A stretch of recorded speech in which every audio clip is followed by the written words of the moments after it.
you would be right in saying that I really wish I didn't have to say that I'm filming this whole video for the second time. So I filmed this and I started like an hour and a half ago. I didn't lose the footage. Nothing like that happened. I just decided I hated it. So we're starting again from a new setup. Not from the earlier video I filmed, but from last week, as if the most recent video wasn't literally a month ago. But we've got a new setup. We have a TBR cart, we have some plants, and we have an overcast day, and it's great. And we are going to do the August wrap up, which is also my wrap up of the MS Readathon, and also a September TBR video. For September, we're going to be doing the Readathon run by Becca and the Books, which is the Bookopoly-thon, based on her monthly TBR game, Bookopoly. But first, we're going to do my August MS Readathon wrap up. Now, if you saw my MS Readathon video, I was saying that I was doing this readathon with Things Loose Reads, and it was just us. It is not something that was run by the BookTube community. It is run by a charity, by an organization called the MS Readathon, which raises money for people dealing with a diagnosis of MS and gives money to children to send them on family camps. So it's a really good organization. I'll have a link down below to the fundraiser.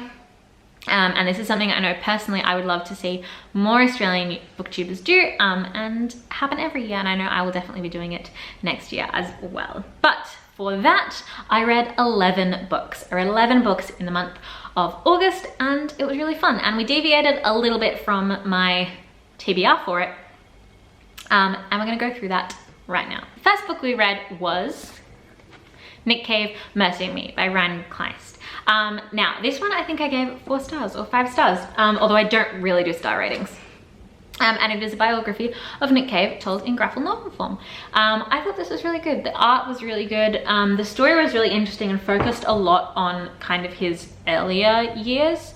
It kind of ended with him writing, with the process of him writing, and the Us Saw the Angel, and the Us Saw the Angel, which is a really, really odd book. But I love the story, and it was really interesting to know more about his early years, especially because I know more biographical information about his later years. But it was really interesting, especially because he is Australian.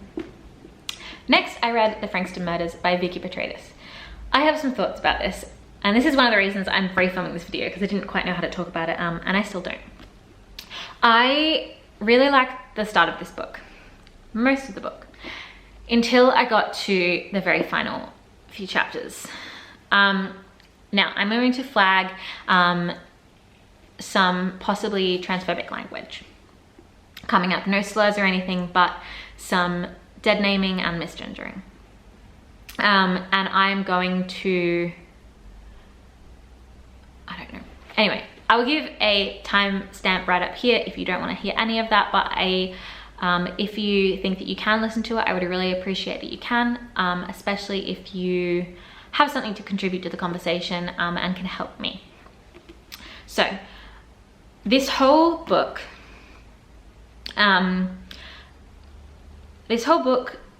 Vicky refers to the Frankston serial killer by their birth name. And by the name that they were convicted with. They are currently serving their time sentence in a male prison, and they were born assigned male at birth under the name Paul Daniel. So the whole story, Vicky refers to them as that name. And then there is one chapter at the end of the book which is designated to the fact that in 2004 or 2003, Denya came out as a trans woman and requested the ability to transition in prison, and wanted to be able to wear female clothing and female cosmetics. Not that that is obviously something that you have to do if you are a woman, but that is what they wanted to do. And they were denied that, and they also requested the ability to legally and medically transition, and also legally change their name, both of which was denied.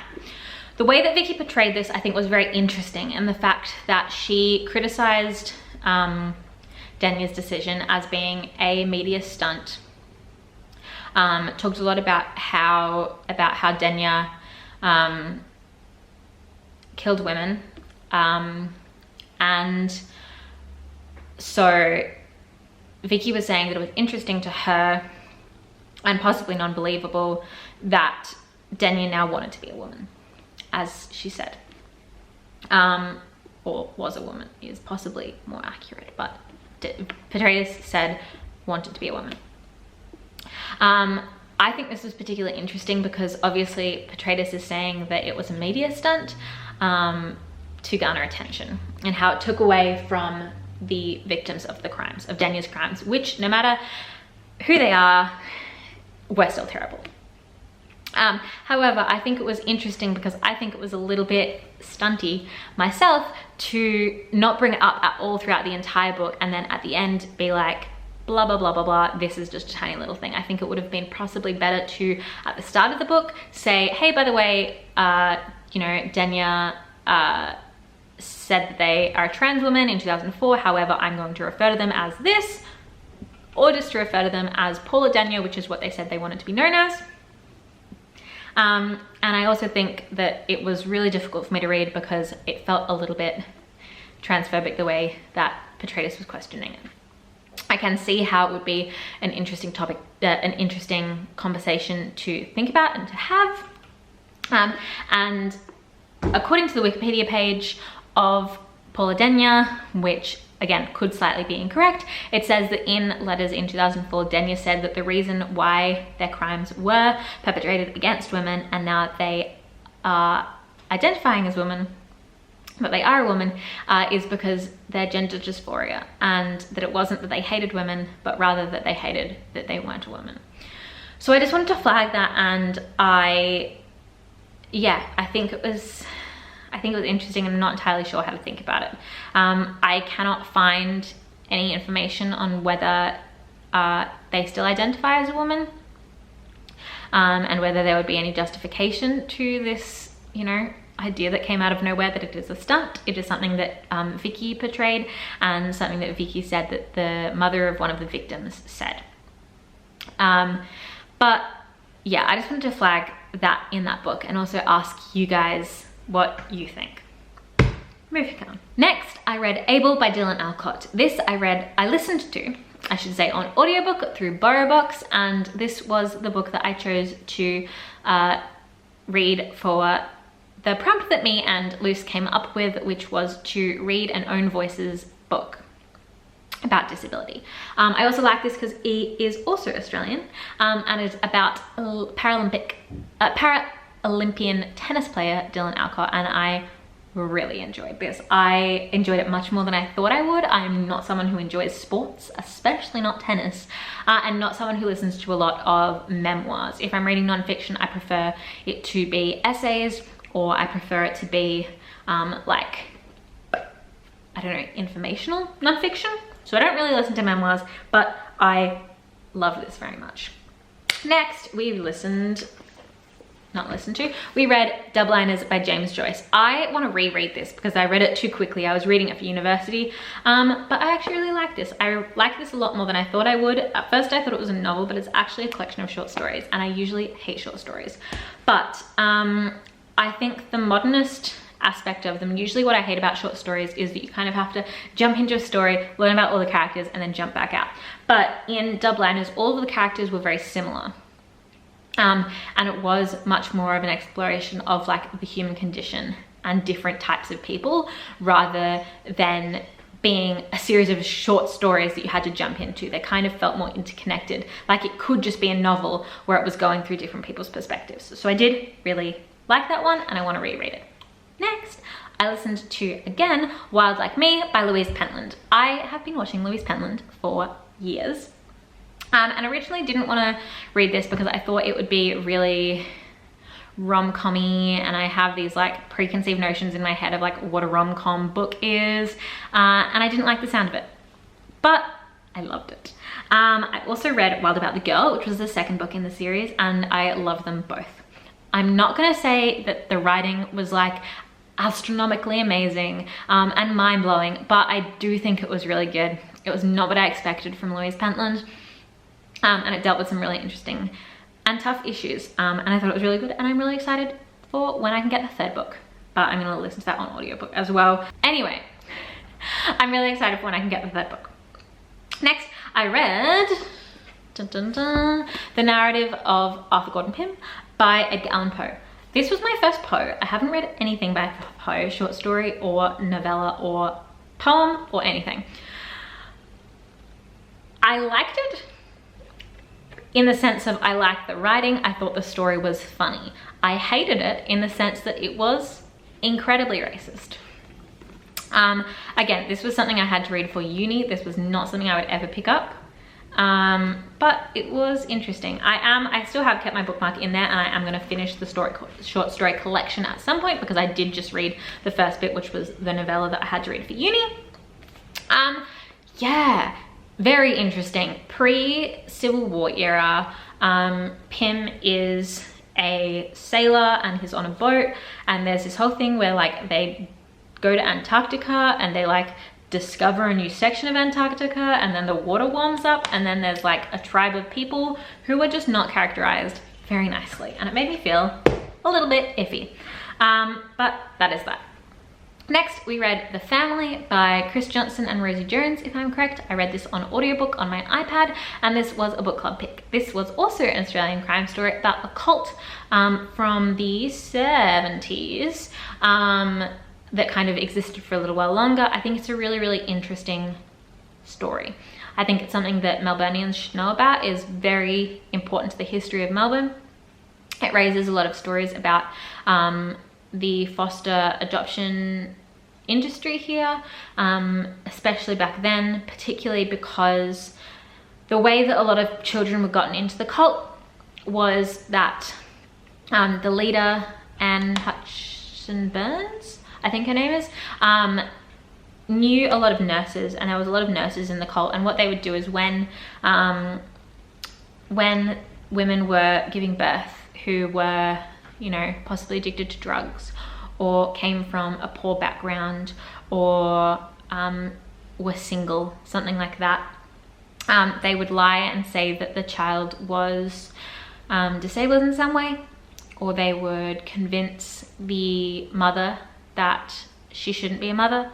She would convince the mother that the child was unwell and should be given up for adoption, and then they would take the children and bring them into the cult. So it's a really, really terrible, terrible cult. But the book itself was pretty alright. Next, I listened to Why I'm No Longer Talking to White People About Race by Readathon Lodge. This is a book that I have been putting off for ages, and I don't know why. I really don't know why. I really liked it. I think it was, not that this is something that, you know, I would rate if I was rating things. It was very well written. I listened to it on audiobook, which is how I like to listen to nonfiction of that style. But obviously that meant that I didn't have it in person. I couldn't like highlight bits that I wanted to highlight and stuff. So a lot of the like specific facts, I don't remember. But I don't remember a lot of things when I'm reading anyway. I thought it was really interesting. And I definitely want to pick up some more books about it. Because yeah, it is something that I knew about, the issues raised in the book, but not in specific details. Then I read Kim Ji-young, born 1982, by Chen Nam-jo. This I also listened to. This was a really, really quick read, and it is about a South Korean woman, and kind of what it was like for South Korean women who were growing up in that time in terms of getting a job and then having children, and what that meant for, you kind of had to choose between which you wanted to do and how that was viewed in society based on what choice you made. And it was really, really interesting. Next, I read The Bear and the Nightingale by Catherine Arden. This is another one that has been on my my TBR for years and years and years, and I borrowed it from the library, and then the library called me and they were like, hey, we can send it to you via mail, which is really good. I cannot wait until I can read the next books in this series, although it did kind of end to me in a way that it could have been considered a standalone, and to be honest, I thought it was. The other books that are in this series, I thought they were more like companion novels. When I started reading this, I didn't realize that it was actually a series, but I'm excited to pick up the next one. I can't remember what it's called, The Girl in the Tower or it could be the other one, but I'm excited to read the next book. Then we are on to the books that I started, kind of. And one of these is The Witches by Stacey Schiff. Now, this one I didn't start this month. I actually started reading it back in February or March, because I was doing a subject on witchcraft. But I realized that this book actually wasn't going to be like academic enough to be a source, a secondary source for the essay I was writing, so I stopped reading it because I had to read a lot of other things. But I picked it up again and read like 50 pages maybe, and decided that I do like it, but it is not something I wanted to be reading now. I could tell it was going to take me quite a while longer. I'm like halfway through it and it just wasn't the time for me to pick it back up, but I put my bookmark in there and I'm going to pick it up, but probably just after I've finished studying this year. Then I picked up Girl, Woman, Other, which I am also still reading, and I'm going to finish hopefully tomorrow or today, although I'm not even halfway through it yet. Yeah, I really like this. It's not what I thought it was going to be, in the sense I knew it was about, I don't know how it's not. I do like it, but I'm not loving it as much as I thought I would, unfortunately. To me, so far, Bernadine's, I don't know why I refer to authors by their first name than their last name. I don't particularly love the way that she portrays younger people. I just don't think it is entirely realistic. Although I am Australian, I'm not from the UK, so maybe there is a difference. But in the chapter on Yaz, I'm so far up to Bumi's chapter, which is chapter 5. I just didn't think that it was particularly realistic. There was a lot of like, you know, she perceives her mum as like being really old, but her mum's like 50, and I was like, I'm only 21. I don't think 50-year-olds are old. It just seemed not entirely realistic to me, but again, maybe there are some people that do feel that way. I don't know, but I am really liking it, just not as much as I thought it would. I thought it was going to be like a 5-star read, and it's probably just going to be a 4-star read. Anyway, that is all the books that I read in August. I was going to split this up into one video, but I think I might split it up into 2. So you are either about to see me talking in the same video about the September TBR, or you're going to see another video, which I will put out at exactly the same time, but I might just split it up into 2 videos. But that is my August wrap up. So I read 11 books and it was really good month. Let me know if you've read any of them, if you had any other thoughts about them, and please leave comments, guys, because I always love when new booktubers do like answering questions videos, and I love watching them, and I would love to be able to answer people's questions, except for the fact that I get like 10 views and I have no Twitter followers. I know I'm not very active, but I think that's because I don't feel like it's really hard to be really active when you're not getting that feedback back yet. So I think it's just about pushing through, but we'll see. Anyway, onto my September TBR.